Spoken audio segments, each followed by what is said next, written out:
俄军2天损失2700人，进攻方向改变，建设爱国者完成实弹测试。美国向北约出售2.5亿美元军火，乌制导炮弹遭电子战打击，土耳其列装国产雷达。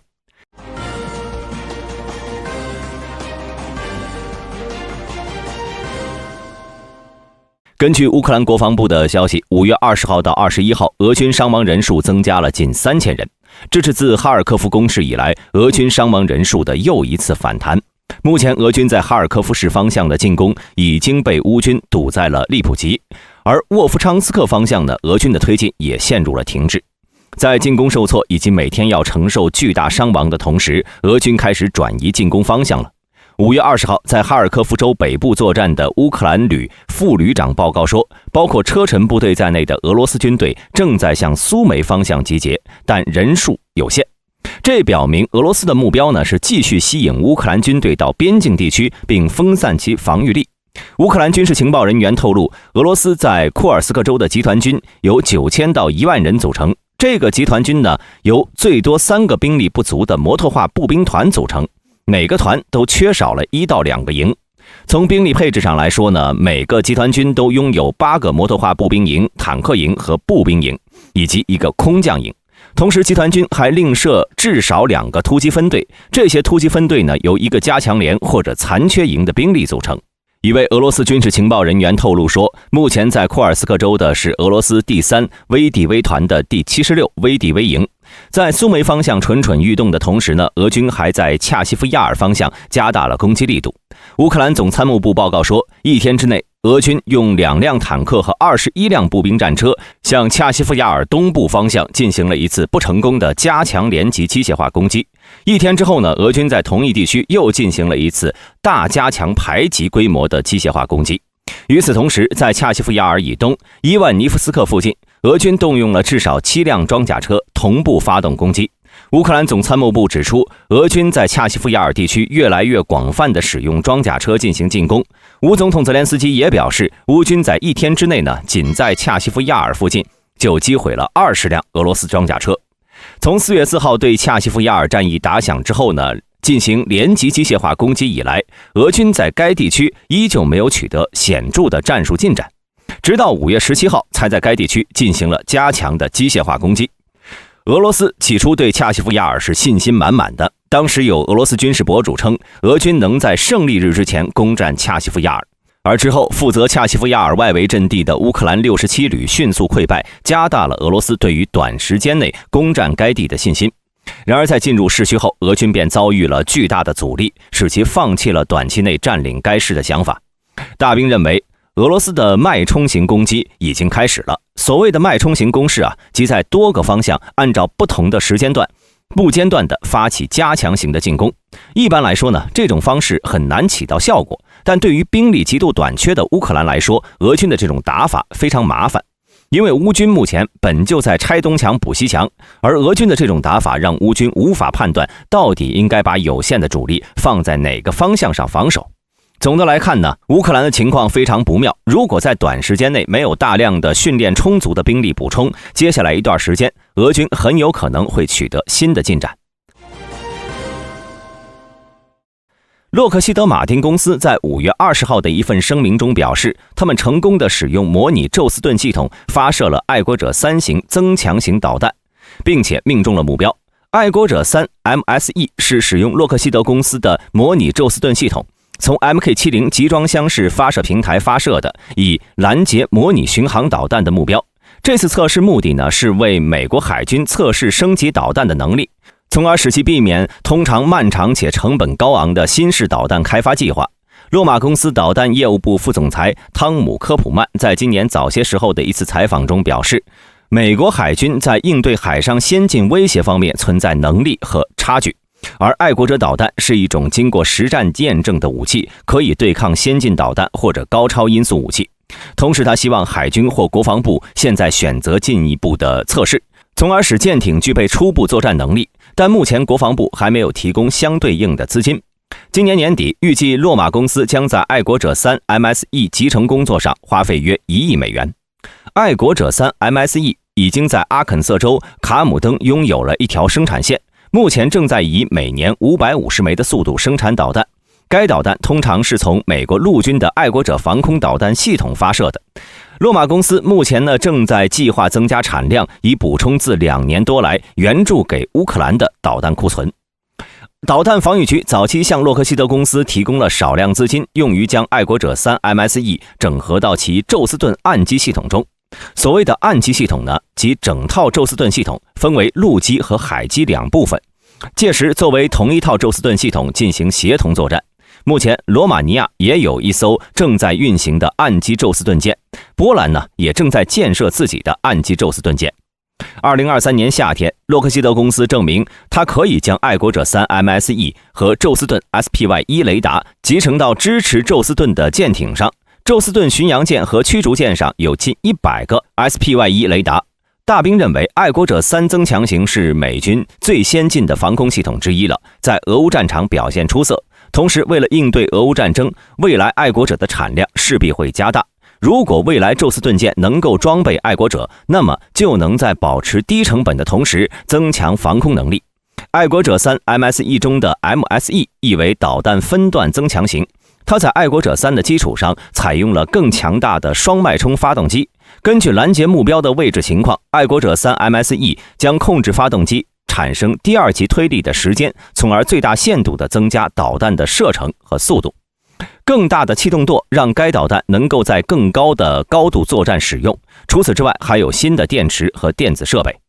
而制导头、处理器以及其他控制系统则沿用了爱国者3的原版技术。爱国者3 MSE 尺寸比爱国者3导弹要更大，需使用新的12连装 M903 发射装置，即一辆发射车可以搭载12枚爱国者3 MSE， 比爱国者3少了4枚。在分层化的导弹防御体系中，爱国者3 MSE 可以填补高空防御导弹与爱国者3导弹系统之间的空白。5月20号，美国国务院已经批准向北约支持和采购局出售一批军事装备，用于联盟地面监视计划的设备和支持，估计价值2.502亿美元。美国国防安全合作局已经向国会通报了这一出售，这标志着北约在加强情报、监视和侦察能力方面迈出了重要一步。北约支持和采购局已经要求美国提供额外的雷达、设备备件和各种支持物品，以补充先前实施的价值4026万美元的采购。最初的采购包括 AGS 系统设备和支持，比如 AN/APG-68 雷达处理器、全球鹰发动机控制器、备件、维修支持以及各种机密和非机密材料。这次军售的总体目标是通过改进的监视和侦察行动，增强北约应对当前和未来威胁的能力。诺斯罗普格鲁曼公司将成为该项目的主要承包商。北约 AGS 概念最早出现在海湾战争结束后，北约防务规划委员会在1992年首次提出了机载对地监射的作战需求。95年，北约各国的防长一致同意，联盟应该继续致力于发展一种北约拥有和管理使用的地面监视系统，并且可以由各成员国进行补充。AGS 计划将作为北约联盟和其成员国提供完整的综合地面监视能力。北约可以不受限制，以近乎实时和共享的方式使用地面监视系统。那么从性能来讲， AGS 系统相当于美国空军的 E8C联合监视目标攻击雷达系统，但前者的雷达和载机则更加先进。按照当时的设想， AGS 的空中部分由4到8架空客 A321 改进型飞机和7到9架全球鹰无人机组成。但是后续由于资金不足， AGS 的空中部分改为仅由全球鹰无人机组成。作为 AGS 计划的主承包商，诺斯罗普格鲁曼公司在全球鹰 Block 40型无人机的基础上开始制造5架 AGS 无人机。最初的版本是全球鹰 Block 40，该机翼展长 39.3 米，机长 14.5 米，机翼内部拥有33米长的空间结构来容纳燃料箱，在装满燃料时的起飞重量大约为 14.6 吨。诺克公司还负责在 AGS 无人机上集成 AN/ZPY-2 型雷达。AN/ZPY-2 雷达能够更快地探测、跟踪和识别更多目标。这种雷达能够提供更远的探测距离和更短的重访时间的同时，具有更高的精度，分辨率从大约4米提高到 0.3 米左右。因此 AN-ZPY-2 雷达的空地监视能力为 AN-APY-7 雷达的5到10倍。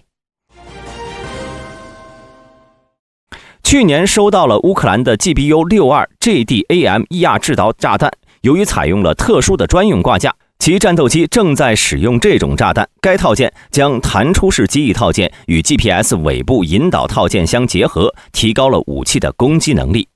JDAM-ER 意为联合直接攻击弹药扩展射程版，与可达15英里的标准 JDAM 相比，扩展射程变体呢可以击中45英里外的目标，使发射飞机远离敌方防空系统。目前有照片证实，乌克兰已经收到了500磅的 MK82 炸弹，并且使用这种武器对俄罗斯阵地进行了多次轰炸。然而，在众议院网络创新小组委员会发表的一份声明中指出，俄罗斯人正在投入大量的电子战系统来对抗运往乌克兰的新武器的技术优势。报告指出，北约援助给乌克兰的 M982 155毫米增程制导炮弹，最初在乌克兰首次使用时呢，有 70% 的效率击中目标，但在6周后，随着俄罗斯人调整其电子战系统来对抗它命中率下降到了只有 6%。同样的情况适用于无线电等其他系统。文件指出，乌克兰无线电的生命周期大概只有3个月，之后必须重新编程或者更换，因为俄罗斯完成了针对它的电子战。同时 GPS 干扰也影响了 JDAM-ER 和海马斯制导多管火箭系统的使用。不仅如此，俄罗斯的干扰呢也不只用于乌克兰，其他东欧国家也深受其扰，尤其是波罗的海地区。芬兰航空公司已经不得不暂停飞往爱沙尼亚塔尔图的航班，因为俄罗斯的干扰阻止了2架飞机使用 GPS RNAV 程序降落，这是该机场唯一可用的程序。土耳其国防公司阿斯兰宣布首次向土耳其武装部队交付便携式预警雷达 ALP-300G。ALP-300G 呢是土耳其射程最远的雷达，可以完全覆盖空域。该雷达具有有源电子扫描阵列和数字波数成型天线基础设施，专为在战术轮式平台上快速部署和组装而设计。土耳其国防工业主席团主席强调，雷达系统在战场和边境安全中会起到关键作用。阿斯兰的预警雷达系统属于 ALP 系列，新交付的雷达呢被命名为 ALP-300G。他表示 ，ALP-300G 能够处理近500次数字通信，处理的数据相当于每秒81张 DVD。该雷达具有4000多个发射接收模块，即使模块发生故障，也能确保运行连续性。和旋转雷达不同，它可以连续接收反射，且无需等待完全旋转，并发送验证信号，以确保准确性。土耳其国防部长亚萨尔居勒指出，新雷达系统的特点呢，在于处理大量数据和抗电子战能力，同时它还能够远距离监测和跟踪各种威胁。之前，阿斯兰公司向土耳其武装部队提供过多种雷达系统。在2023年，该公司向土耳其国防部提供了一种名叫 EIRS 的雷达系统。EIRS 是一种 S 波段雷达，专为远程预警目的而开发，计划目标探测范围为470公里，在特殊情况下，其探测范围可达600公里以上。EIRS 将用于弹道导弹的探测和跟踪等角色，也将在探测低雷达截面目标，比如隐身飞行器方面发挥关键作用。二战时期击落16架日本战机的美国王牌飞行员克拉伦斯·安德森准将，在5月17号在家中去世，享年102岁。他在1942年1月19号加入美国陆军航空队，作为第357战斗机大队的一员，参加了第2次世界大战。这是美国第8航空队中第一支装备北美 P-51 野马的战斗部队。在战争期间呢，野马击落了近600架战机，其中包括创纪录的17架梅塞施密特 ME-262 喷气式飞机，并且摧毁了地面上的100多架飞机。而安德森在战争结束时获得了 16.25 的击杀数。有的观众会问呢，怎么击落战机还能有小数点呢？这是因为根据当时的计算规则，如果击落一架战机由多架飞机参与，则由参与飞机共同均分积分，而安德森个人就至少击落了15架飞机，这为他赢得了3重王牌的绰号。之后呢，安德森还参与了越南战争。根据官方数据，安德森驾驶了130多种不同类型的飞机，并在30年的连续服兵役中记录了超过7600小时的飞行时间。到1972年退休时，当时的安德森呢，已经累积了5枚杰出飞行十字勋章、16枚空军勋章、2枚功勋军团勋章、1枚同心勋章和1枚表彰奖章。2022年，空军将他提升为荣誉准将。好了，本期视频到此结束，欢迎各位在评论区留言讨论。我是大兵，我们下期再见。